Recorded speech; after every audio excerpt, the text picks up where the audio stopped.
Hi, I'm John Brownlee, and today I'm sitting here looking at a live well full of bait, one of my favorite things. Everybody knows live bait is incredibly fantastically wonderful and it works great, but the main thing about live bait is you got to keep them frisky, you got to keep them healthy. And the number one thing that people do that hurts their bait is put too many in a well. You can't overload your well.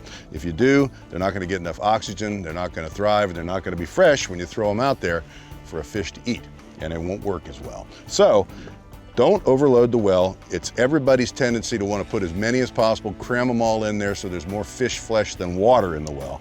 It's not a good idea. And the only way you know how much your well will hold is through trial and error.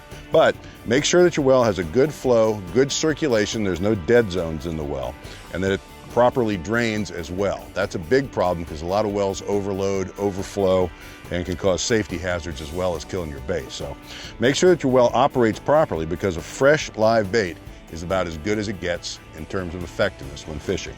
We're going to grab one right now and throw them out there and see if that's true. Okay, we've got a bait on. We're going to throw them out here and see if we can't find a hungry snook or a redfish. I'm using Penn's Spinfisher V live liner model, which has a lever back here which allows you to free spool the reel so the fish can eat it for a little while. You can either flip it by hand to engage the drag or just turn the handle. But it's an amazing device that lets you feed a fish a little bit before you set the hook. See if we can find a hungry one. I'm John Brownlee. Thanks a lot.